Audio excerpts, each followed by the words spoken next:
The CattleUSA Daily Podcast. Today we are talking some uncomfortable things. And I want to start out with a question. If you had to sell your operation tomorrow, would it help your family or would it hurt them?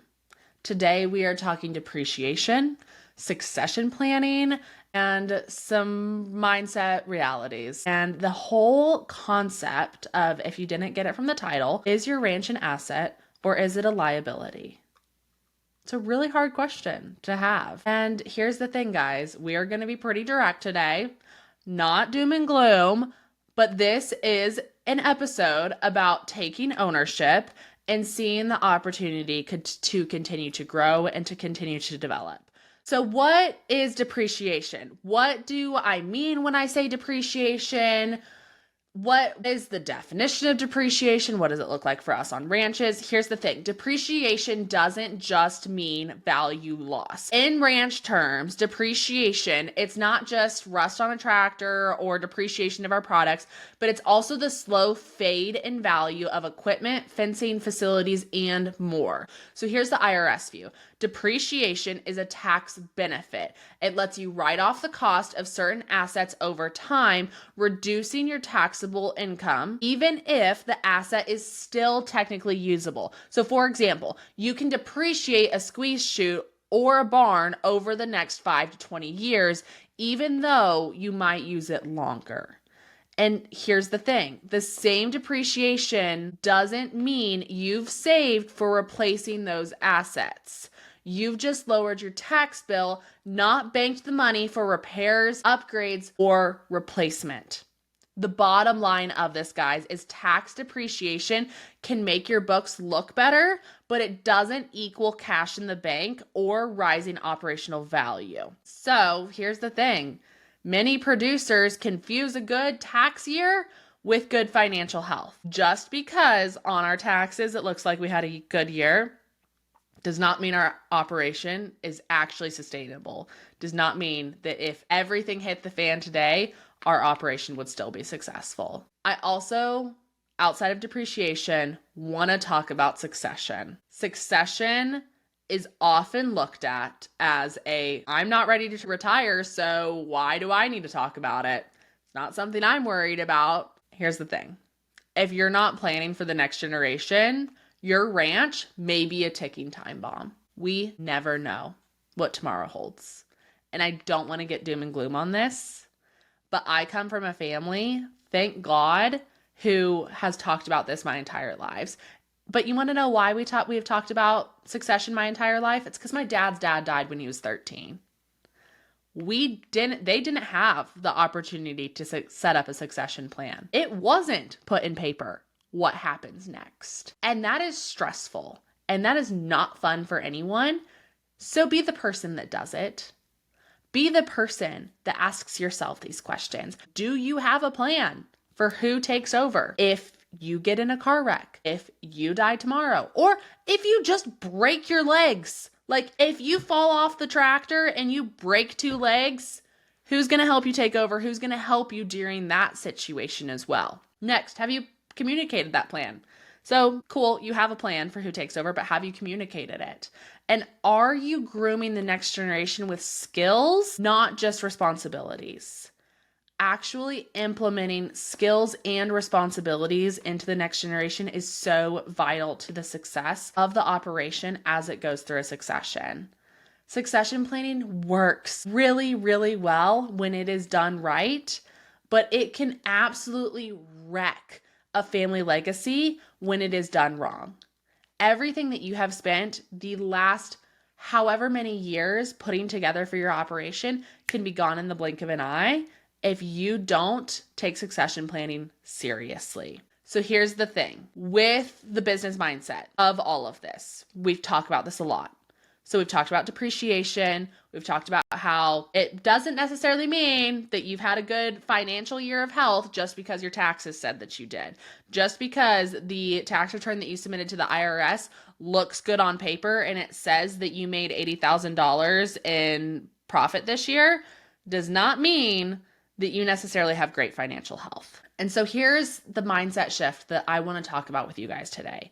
There is quite a few, but the reality, like the whole thing of it is breaking it down like a CEO, looking at your business like a CEO, and remembering that there is a difference between owning cattle and running a business. They can be two things that are running along parallel to one another and can be done extremely well and successfully if done right. But you have to think like a CEO. You need to be tracking your income and expenses monthly, not just annually.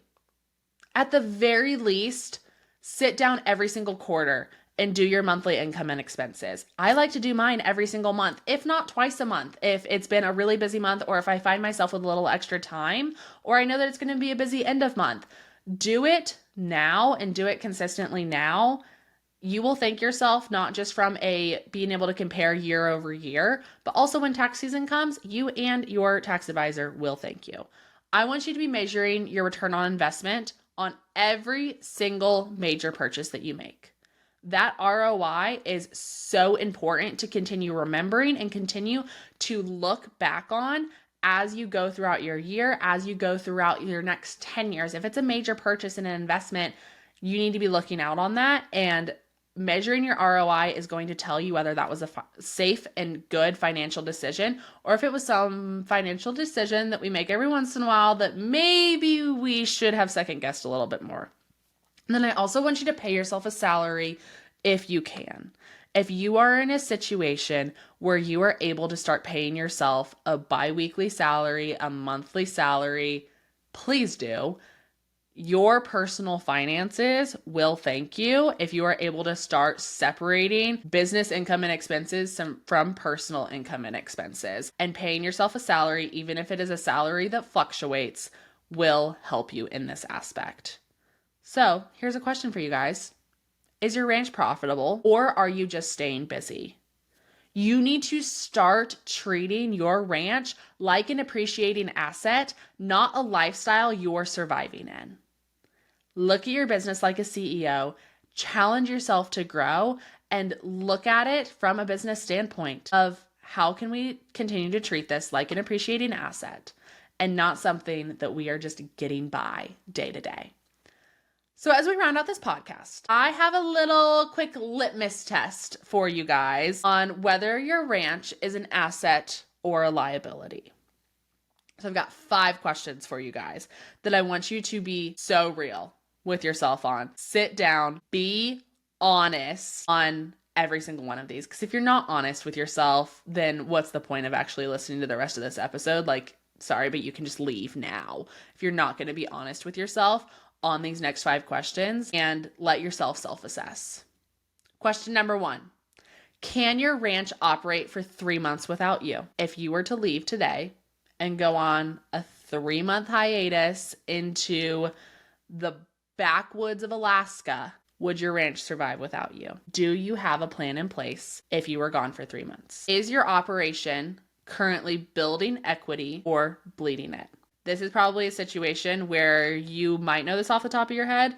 You might have to go talk to your financial advisor. You might have to go talk to your tax person. You might have to go to your QuickBooks account and go figure this out for yourself. Number 3, do you know your break-even cost per head? We've talked about break-even before. I want you to know your break-even cost per head. In the volatile market that we currently have, it is so important to know our numbers, not just from an overall standpoint of our business, but granular, know our levels. And so going from a break-even cost as an operation to a break-even cost per head is actually going to be quite eye-opening for you, especially when you're able to take your expenses and your costs elsewhere, such as feed, hay, land, equipment, and break that down to a per head cost. It is very eye-opening.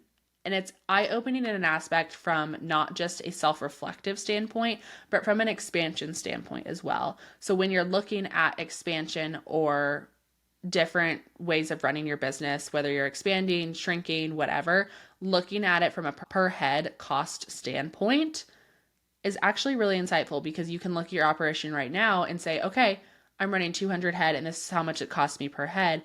I could up it to 250 head, get some more land or dry lot, and this would be my cost per head. And it's cool to see how different operational choices make your cost per head go up or down. So definitely do that. Number 4, is there a written, emphasis on written, succession plan? And preferably signed and notarized, if I'm getting picky. And preferably done with a lawyer. Is there a written succession plan? Have you written something out for the next generation to plan for the future? If you stopped today, would your ranch help the next generation or would it burden them? That's a hard question to ask yourself. That if for the last 20 years, 50 years, 60 years, 150 years, we've been building this ranching operation to be something that is a legacy, something that we want to continue to push forward and grow and develop and provide for our next generation. And then you sit down and you're like, actually, I think this might be a burden. I think that this ranch is a liability, not an asset.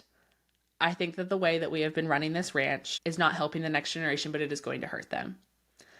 And when you get out of your own head and you think about the people around you and the people that you are going to hand this operation down to, it makes you be a little bit more honest, because it's no longer just about you and your life. It's about your kids' lives. It's about your non-familial succession planning lives.